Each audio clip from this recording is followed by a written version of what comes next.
நண்பர்களுக்கு வணக்கம். இன்னைக்கு ஜூலை 8 2026. சரி. இப்போ வழக்கம் போல நம்ம தமிழ்நாட்டு அரசியல் ஓரளவு பரபரப்பா போய்கிட்டு இருக்கு. இப்ப என்னன்னா, இங்க தாவேகா வெற்றி மேல் வெற்றி அடைஞ்சுகிட்டு இருக்கு அப்படிங்கிற மாதிரி ஒரு பிம்பம் கட்டமைக்கப்படுது. திமுக தன்னுடைய நிலைய கொஞ்சம் கொஞ்சமா இழந்துகிட்டு இருக்கு. எந்த எந்த ரீதியான சட்ட ரீதியா பிளஸ் அதிமுக அங்கிருந்து கூட்டம் கூட்டமா அங்க இருக்கக்கூடிய முன்னாள் அமைச்சர்கள், முன்னாள் எம்எல்ஏக்கள், அப்புறம் மாவட்ட செயலாளர், வட்ட செயலாளர், இந்த ஆளுங்க நிறைய தாவேக்காவுக்கு போய் சேர்றாங்க அப்படின்னு இருக்கு. ஸோ இது சம்பந்தப்பட்டு கொஞ்சம் டீட்டெயிலாக பேச போறோம். நான் கசாலி, கசாலி டிகோட்ஸ். வழக்கம் போல உங்களுடைய ஆதரவு லைக் பண்ணி கிளிக் செய்து சப்ஸ்கிரைப் செய்து நண்பர்களுக்கு பகிர்ந்து ஆதரவு தாருங்கள். நன்றி. இப்போ ஏற்கனவே இங்க ஆதரவு கொடுத்துட்டு இருக்கீங்க. அந்த கொடுத்துக்கிட்டு இருக்க ஆதரவுக்கும் இனி கொடுக்க போற ஆதரவுக்கும் சேர்த்து நன்றி. சரி, இப்போ நம்பர் 1 இப்போ இன்னைக்கு ரொம்ப முக்கியமா வந்த ஒரு சுப்ரீம் கோர்ட்டோட ஒரு தீர்ப்பு. என்ன தீர்ப்பு அப்படின்னா, இவங்க திமுக தாவேகா மேல ஒரு என்ன சொல்றது ஒரு வழக்கு போட்டிருக்காங்க. சரி, அந்த வழக்குக்குள்ள கம்ப்ளீட்டா நம்பர் என்ன, இது என்ன, அந்த ரொம்ப டீட்டெயிலா வேண்டாம். அவங்க போட்டது என்ன, இடையில இவர் ஆதவ அர்ஜுனா அவர் ஒரு ஸ்டேட்மெண்ட் விட்டார். என்ன ஸ்டேட்மெண்ட் விட்டாரு? இந்த கரூர் அங்க விஜய் ஒரு டைம்ல போயிருக்கும் போது, மார்ச் மாசம் அங்க போயிருக்கும் போது 41 பேர் இறந்து போனாங்க. அந்த மரணத்துக்கு காரணம் திமுக தான். அங்க இருந்த செந்தில் பாலாஜி அண்ட் கோ அவங்க காரணம் ஆயிட்டாங்க அப்படின்னு சொல்லி பயங்கரமான ஓப்பன் ஸ்டேட்மெண்ட்டா ஒரு பொது வெளியில அவரு ஆதவ அர்ஜுனா கொடுத்தாரு. ஓகே, அது சரியா தப்பாங்கிறது ரெண்டாவது. அவங்க யாரால இறந்து போனாங்க என்னங்கிறது அது ரெண்டாவது. ஆனா அன்னைக்கு யார் வர்றதுக்காக கூட்டம் வந்தாங்க? விஜய் வர்றதுக்காக கூட்டம் வந்தாங்க. ஆர்கனைஸ் பண்ணதுல அவரு புசி ஆனந்தா இருக்கட்டும், ஆதவ அர்ஜுனா இருக்கட்டும், நிர்மல்குமாரா இருக்கட்டும், ஒரு கூட்டம். அப்புறம் அங்க லோக்கல் இருக்கக்கூடிய மாவட்ட செயலாளர் எல்லாம் அதெல்லாம் A1, A2, A3, A4, accused 1, accused 2. So குற்றவாளி லிஸ்ட்ல அவங்களை சேர்த்திருக்காங்க. அதுக்கப்புறம் இப்போ எலெக்ஷன்ல ஜெயிச்சு 3 பேர் மந்திரி ஆயிட்டாங்க. அப்படின்ற மாதிரி ஒரு சூழல்ல ஓகே, ஓப்பன் ஸ்டேட்மெண்ட்டா என்ன பண்றாங்கன்னா, திமுகவை டார்கெட் பண்ணி அடிக்கிறாங்க. அது வேணும் இவங்களா அடிக்கிறாங்களா அல்லது ஏதாவது அஜெண்டா பிஹைண்ட் இருக்கா அப்படிங்கிறதெல்லாம் நமக்கு தெரியல. ஓகே, ஏன்னா அரசியல் பேசும்போது சில விஷயங்கள் நமக்கு தெரிஞ்ச விஷயத்த பேசுவோம், சிலது காதால கேட்டிருப்போம். அதோட உண்மைத்தன்மை என்னன்னு சொல்லி விசாரிக்கும் போது நமக்கு சிலது கிடைக்கும், சிலது கிடைக்காது. இப்போ டிஎம்கே என்ன பண்ணாங்கன்னா, இப்ப கரண்ட்ல அந்த கரூரோட கோர்ட் கேஸ் என்ன நடந்துகிட்டு இருக்கு, சிபிஐ விசாரிச்சிருக்காங்க. ஏற்கனவே சிபிஐ போறாங்க. அந்த விசாரணை யார் யார் மேல விசாரிப்பாங்க? அங்க போலீஸ் அதிகாரி அவங்க மேல விசாரிப்பாங்க. ஏன்னா அதை ஒரிஜினல் சொன்னதே அப்போ திமுக ஆட்சியில அங்க இருந்த போலீஸ் அதிகாரிகள், போலீஸ்காரர்கள் தான் இந்த மரணங்களுக்கு காரணமானவங்க. அதாவது அங்க இருக்கக்கூடிய திமுக நிர்வாகி, திமுக அரசு, அந்த திமுக அரசுல அப்போ பணியாற்றி கொண்டிருந்த போலீஸ் அதிகாரிகள், அந்த போலீஸ் அதிகாரிகள் இப்போ தாவேக அரசுலயும் பணியாற்றிட்டு இருக்காங்க. அப்போ இவங்க என்ன பண்றாங்க, ஸ்ட்ரெயிட்டாவே அதிகாரிகளை குற்றவாளி ஆக்குறாங்க. இன்னும் பொது வெளியில இது எப்படின்னா, அரசியல் கட்சி ஒரு அரசியல் கட்சி இன்னொரு அரசியல் கட்சி குற்றம் சாட்டுது, அப்புறம் மாறி மாறி குற்றம் சாட்டிட்டு இருக்காங்க. அப்படிங்கிறது வேற விஷயம். அப்போ ஒரு அங்க ஒரு துறையோட அதிகாரிகளை குற்றம் சாட்டுறது இருக்குல்ல, அப்போ குற்றம் சாட்டினா அதுக்கு என்ன டேட்டா கையில இருக்கு, என்ன ப்ரூஃப் கையில இருக்கு அப்படின்னு எல்லாம் வேணும்ல. அப்போ ஒரு 50க்கு மேற்பட்ட கேமராக்கள் அங்க இருந்தது, என்ன நடந்துச்சுன்னு எல்லாருக்கும் தெரியும். அதையும் மீறி எல்லாருமே மௌன சாட்சிகளா வேடிக்கை பார்க்கக்கூடிய நிலைமை தான் இன்னைக்கு இருக்கு அப்படிங்கிறது. இது என்ன சொல்றது, ஒரு சோகமான ஒரு நிகழ்ச்சி. சரி, இப்போ நம்ம அந்த விஷயம் என்னன்னா, திமுக சுப்ரீம் கோர்ட்ல மனு போடுது. வர 10ஆம் தேதி விஜய் அவர் அங்க கரூருக்கு போறாரு, 41 குடும்பங்களையும் சந்திக்கிறாரு. அதுக்கப்புறம் அங்க 41 குடும்பங்களுக்கும் அரசு வேலை கொடுக்குறாரு.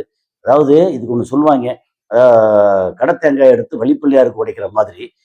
அங்க 41 பேர் இவர் போன கூட்டத்துல இறந்து போன அந்த குடும்பங்களுக்கு ஒவ்வொருத்தருக்கு அரசு வேலை கொடுக்குறாரு. ஏற்கனவே அந்த அப்ப இருந்த திமுக அரசு 10 லட்சம், இவங்க 20 லட்சம், அப்புறம் இவங்க வந்து காங்கிரஸ் 1,00,000 1,00,000 2,00,000 கொடுத்தாங்க. அதுக்கப்புறம் பிஜேபி 2,00,000 அப்படின்னு பணத்தை வந்து நிறைய அள்ளி இறைச்சாங்க.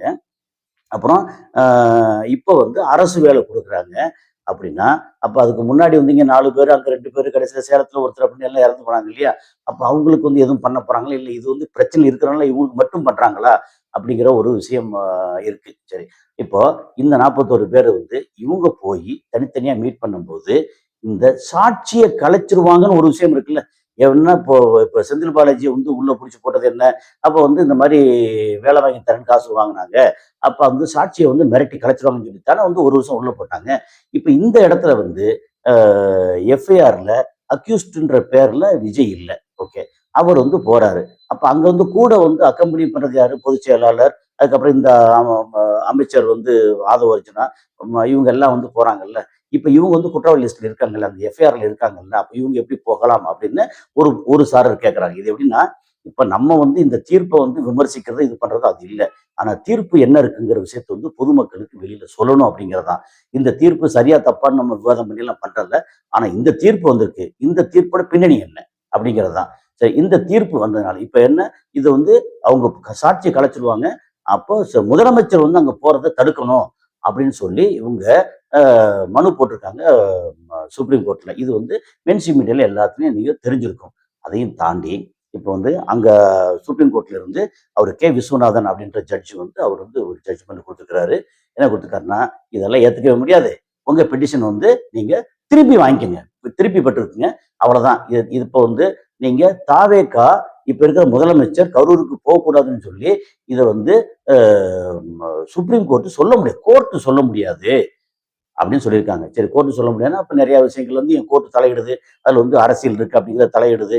ஆனா அதே நேரத்துல இப்ப என்னன்னா, இங்க இப்போ நடந்துகிட்டு இருக்க அரசு, இது வந்து தாவேகா அரசு அப்படின்னு சொன்னாலுமே, தாவேகா முகமூடி போட்ட பிஜேபி அரசு அப்படின்னு வெளிய சொல்லிட்டு இருக்காங்க. அப்புறம் வந்து திராவிட கட்சிகள் வந்து மொத்தத்துக்கு கலைச்சிரணும்.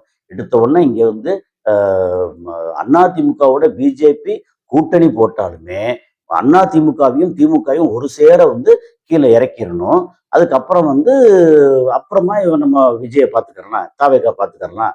அதுக்கப்புறம் பிஜேபி வந்து இங்க ஆட்சிக்கு வரணும் அப்படிங்கிற அஜெண்டால, இப்ப 26ல தாவேகா வரட்டும். திமுக, அதிமுக கீழ இறக்கிருவோம் அப்படின்னு சொல்லிட்டு அந்த அஜெண்டா படி கரெக்ட்டா இறக்கிட்டாங்க. அவங்க நினைச்ச விஷயம் வேற அப்படின்னு நம்ம கேள்விப்பட்ட வரைக்கும் என்னன்னா, இவிஎம்ல ஒரு 100, 110 இடங்கள்ல 4க்கு 1 ஓட்டு இங்க அ திமுகவோட ஓட்டு முக்கியமான இடங்கள் எல்லாமே போட்டு அப்படியே விசிலுக்கு போற மாரியும், அப்புறம் விசில் வந்து ஒரு 120, 120 டூ 125 இடங்கள்ல ஜெயிக்கிற மாதிரியும், அப்புறம் எதிர்க்கட்சியா அதிமுக வர்ற மாதிரியும், அதுக்கப்புறம் திமுக வந்து எதிர்க்கட்சியா கூட இல்லாம வீழ்ச்சி அடையிற மாரியும், அதுக்கப்புறம் அதுல வந்து தலைவர் அவரு ஸ்டாலின், உதயநிதி ஸ்டாலின் எல்லாரும் தோ தோத்து போற மாரி பிளான் பண்ணி எல்லாம் செட்டப் பண்ணதுல, அதையும் மீறி வந்து ஜெயிச்சுட்டாங்க அப்படின்னா என்ன காரணம்னா, அவங்க வந்து 55%க்கு மேல ஓட்டு வாங்கியிருந்தாங்கன்னா, இவங்க 4க்கு 1ன்னு செட்டப் பண்ணியிருந்தா கூட அதையும் மீறி மார்ஜின்ல ஜெயிச்சிருக்காங்க. எப்படின்னா, இப்ப வந்து கோயம்புத்தூர்ல அவரு செந்தில் பாலாஜி வந்து அ போட்டி போட்டாரு. அவர் வந்து எவ்வளவு ஜெயிச்சிருக்காருன்னா, 2000 பிளஸ் ஓட்ல தான் ஜெயிச்சிருக்கிறாரு. அப்ப அந்த அளவுக்கு அவர் குடுத்த அங்க இருந்த பரப்புரைக்கும், அதுக்கும் அங்க இருந்த விஷயத்துக்கும் எலக்ஷனுக்கு முன்னாடி வந்து ஸ்டாலின் ஒவ்வொரு குடும்பத்துக்கும் 5000 போட்டதுக்கும், ஆ அந்த மாரி அதாவது சட்டம் ஒழுங்கு நெறைய பிரச்சனை இருந்துச்சு. அவங்க மேல நெறைய குற்றச்சாட்டு இருந்துச்சு. அதெல்லாம் தாண்டி அன்னைக்கு இருந்த வந்து மேக்னிட்யூட் பார்த்தீங்கன்னா, திமுக விட்ட வேற வழியே இல்ல அப்படின்ற மாரி பயங்கரமா இருந்துச்சு. அதையும் மீறி வந்து இப்ப ஜெயிச்சாங்கன்னா, ஆ ஒரு 100லேருந்து 110 அ தொகுதிகளுக்கு கிட்டத்தட்ட ஒரு 35,000 அ 35,000 அ வோட்டிங் மெஷின்ல எங்கெங்க இருக்கோ அது எல்லாத்தையும் வந்து முதல்லயே செட்டப் பண்ணி வச்சுட்டாங்கன்னு சொல்றாங்க. ஓகே. இது எப்படின்னா நாம வந்து நேரடியா இது இல்ல. ஆனா சொல்றாங்க. ஃபர்ஸ்ட் எடுத்த உடனே ஒரு 100 200 ஓட்டு வந்து ஸ்ட்ரெயிட்டாவே யார் யாருக்குன்னு அப்படியே போற மாரியும், ஆ அதுக்கப்புறம் ஆ 100 ஓட்டுக்கு அப்புறம் இல்ல 200 ஓட்டுக்கு அப்புறம் வந்து அ எப் அழுத்தக்கூடிய ஒவ்வொரு ஓட்டுமே 4ல 1 விசிலுக்கு போற மாரி செட்டப் பண்ணாங்க அப்படின்னு சொல்லி சொல்றாங்க. ஓகே. இத பத்தின காணொளி ஏற்கனவே நம்ம சேனல்ல வந்து போட்டிருக்கோம்.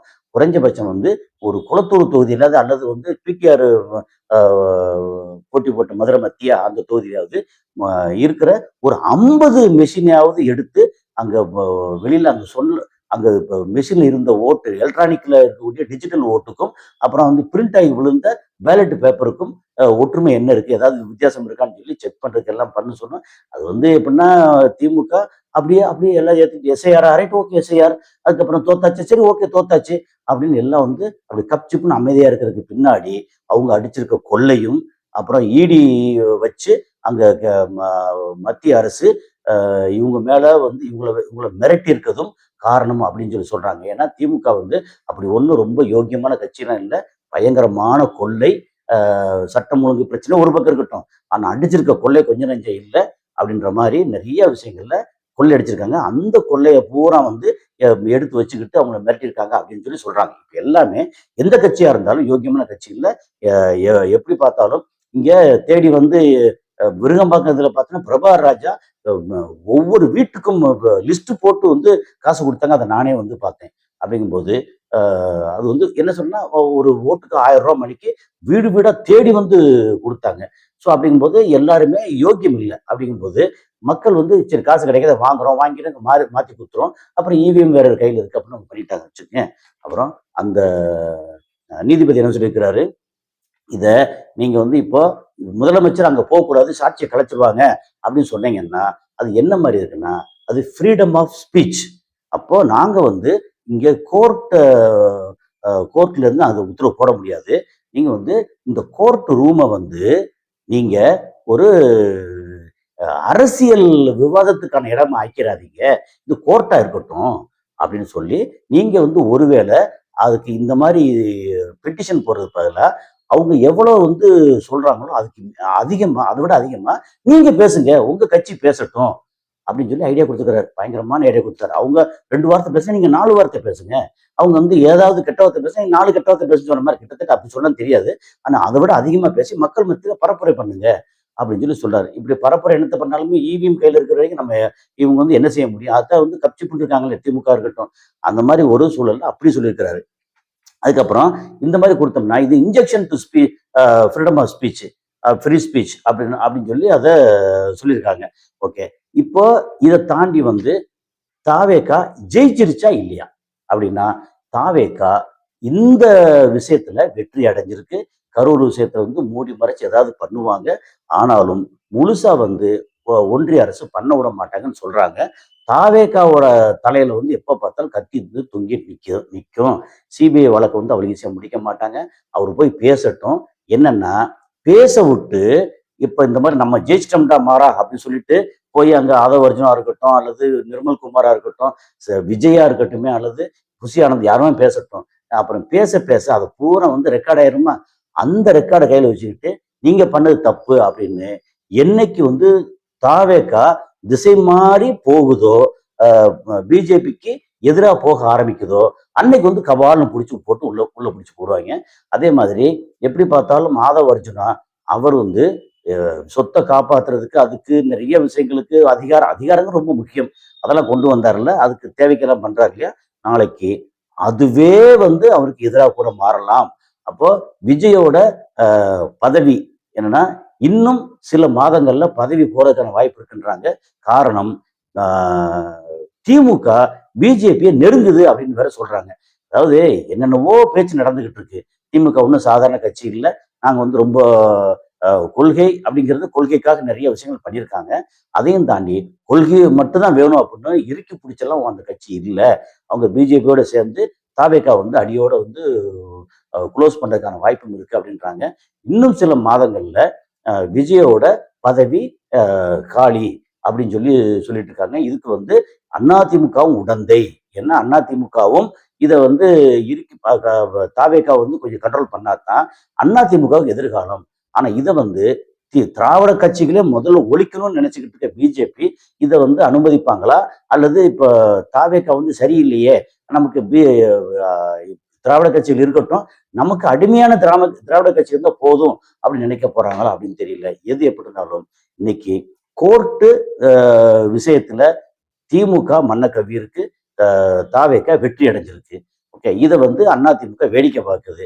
ஓகே. இந்த லிஸ்ட்ல வந்து நாம் தமிழர் கட்சி லிஸ்ட்லயே இல்ல. ஓகே. இப்படி ஒரு சூழல்.